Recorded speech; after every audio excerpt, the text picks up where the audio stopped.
Transformer का core area find करने के लिए हमें इसके उस सेक्शन की मेजरमेंट्स लेनी है जिस सेक्शन के ऊपर हमने वायर से वाइंडिंग की होती है।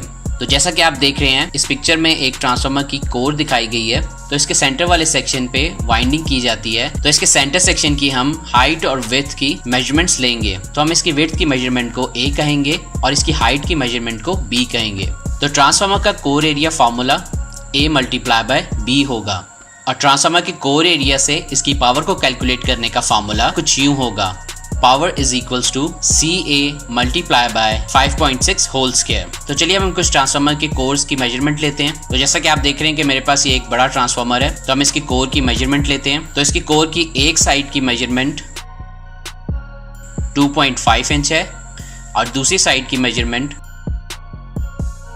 2 इंचेस है।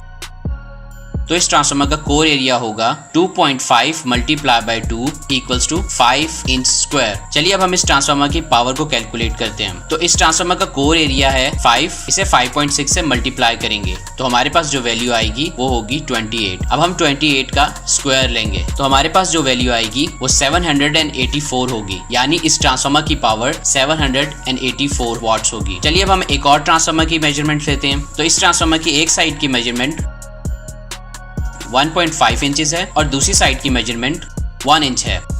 तो इस ट्रांसफार्मर का कोर एरिया फाइंड करने के लिए हम 1.5 को 1 से मल्टीप्लाई करेंगे तो हमें इसका कोर एरिया मिल जाएगा जो कि 1.5 इंच स्क्वायर है। अब इसकी पावर को फाइंड कर लेते हैं। तो इसकी पावर को फाइंड करने के लिए हम इसके कोर एरिया जो कि 1.5 है को 5.6 से मल्टीप्लाई करेंगे तो हमारे पास जो वैल्यू आएगी वो होगी 8.4। अब हम 8.4 का स्क्वायर लेंगे तो हमारे पास जो वैल्यू आएगी वो होगी 70.5। तो इस ट्रांसफार्मर की पावर 70.5 वॉट्स होगी। चलिए अब हम एक और ट्रांसफार्मर की मेजरमेंट लेते हैं। इस ट्रांसफार्मर की एक साइड की मेजरमेंट 2.5 इंचेस है और दूसरी साइड की मेजरमेंट 1 इंच है।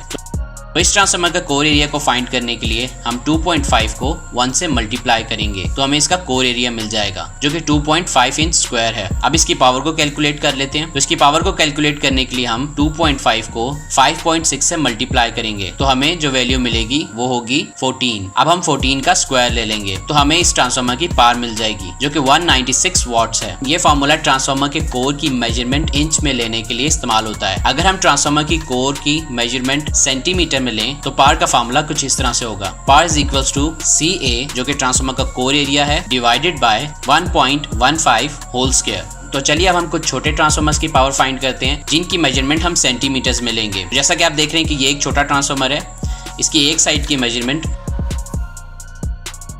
2 सेंटीमीटर है और इसकी दूसरी साइड की मेजरमेंट भी 2 सेंटीमीटर है।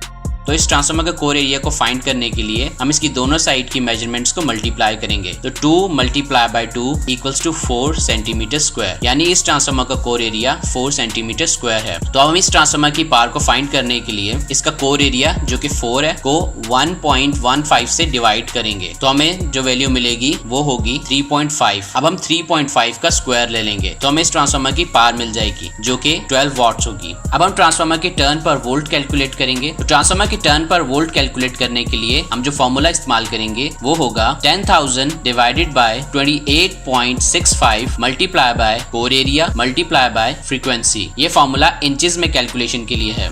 तो अब हम इस ट्रांसफार्मर की टर्न्स पर वोल्ट फाइंड करेंगे। तो जैसा कि हम जानते हैं कि इस ट्रांसफार्मर की एक साइड की मेजरमेंट 2.5 इंच है और दूसरी साइड की मेजरमेंट 2 इंच है। तो इस ट्रांसफार्मर का कोर एरिया 5 इंच स्क्वायर है। अब हम इस ट्रांसफार्मर के टर्न पर वोल्ट फाइंड करेंगे। इस ट्रांसफार्मर के टर्न पर वोल्ट फाइंड करने के लिए हम 28.65 को 5 से मल्टीप्लाई करेंगे, फिर हासिल होने वाली वैल्यू को 50 से मल्टीप्लाई करेंगे तो हमें इससे जो वैल्यू मिलेगी वो होगी 7162.5। अब हम 10,000 को 7162.5 से डिवाइड करेंगे तो हमें जो वैल्यू मिलेगी वो 1.4 होगी। यानी इस ट्रांसफार्मर में 1 वोल्ट के लिए बाइंडिंग करें तो हमें 1.4 टर्न्स वाइंड करनी होंगी। अब हम इस ट्रांसफार्मर की नंबर ऑफ टर्न्स फाइंड करेंगे। तो ट्रांसफार्मर के नंबर ऑफ टर्न्स को फाइंड करने के लिए हम इसकी टर्न पर वोल्ट को वोल्ट से मल्टीप्लाई करेंगे। मिसाल के तौर पर हम इस ट्रांसफार्मर की एक साइड पे 220 वोल्ट और दूसरी साइड पे 12 वोल्ट लेना चाहते हैं। तो हम इस ट्रांसफार्मर के लिए 220 वोल्ट वाली साइड की नंबर ऑफ टर्न्स फाइंड करते हैं। इस साइड की नंबर्स ऑफ टर्न फाइंड करने के लिए हम इस ट्रांसफार्मर की टर्न पर वोल्ट जो कि 1.4 है को इस ट्रांसफार्मर के वोल्टेज जो कि 220 वोल्ट है से मल्टीप्लाई करेंगे तो हमें इसकी टर्न्स मिल जाएंगी जो कि 308 टर्न्स है। यानी हमें इस ट्रांसफार्मर से 220 वोल्ट लेने के लिए इस पे 308 टर्न्स वाइंड करनी होंगी। चलिए अब हम इस ट्रांसफार्मर की दूसरी साइड के लिए नंबर ऑफ टर्न्स फाइंड करते हैं। तो इस साइड पे हम 12 वोल्ट के लिए नंबर ऑफ टर्न्स फाइंड करेंगे। तो नंबर ऑफ टर्न्स फाइंड करने के लिए हम इस ट्रांसफार्मर की टर्न्स पर वोल्ट जो कि 1.4 है को ट्रांसफार्मर के वोल्टेज जो कि 12 वोल्ट है से मल्टीप्लाई करेंगे तो हमें इस ट्रांसफार्मर की नंबर ऑफ टर्न्स मिल जाएंगी जो कि 16.8 टर्न्स है। यानी इस ट्रांसफार्मर से 12 वोल्ट लेने के लिए हमें इस पे 16.8 टर्न्स वाइंड करनी होंगी। अब अगर हमें इस ट्रांसफार्मर की करंट का पता लगाना है तो हम ट्रांसफार्मर की पावर से इसके वोल्टेजेस को डिवाइड करेंगे। तो अब हम इस ट्रांसफार्मर की 220 वोल्ट वाली साइड की करंट को फाइंड करते हैं। जैसा कि हम जानते हैं कि इस ट्रांसफार्मर की पावर 784 वॉट थी तो हम इस ट्रांसफार्मर की पावर से इसके वोल्टेजेस को डिवाइड करेंगे जो कि 220 वोल्ट है। यानी हम 784 से 220 वोल्ट को डिवाइड करेंगे तो हमें इस ट्रांसफार्मर का करंट मिल जाएगा जो कि 3.6 एम्पेयर्स है। यानी ट्रांसफार्मर की इस साइड पे 3.6 एम्पेयर करंट होगा। चलिए अब हम ट्रांसफार्मर की दूसरी साइड का करंट फाइंड करते हैं जहां पर वोल्टेज 12 वोल्ट है। तो हम इस ट्रांसफार्मर की पावर जो कि 784 वॉट है इस ट्रांसफार्मर के वोल्टेज को डिवाइड करेंगे जो कि 12 वोल्ट है तो हमें इस ट्रांसफार्मर का करंट मिल जाएगा जो कि 65.3 एम्पेयर्स है।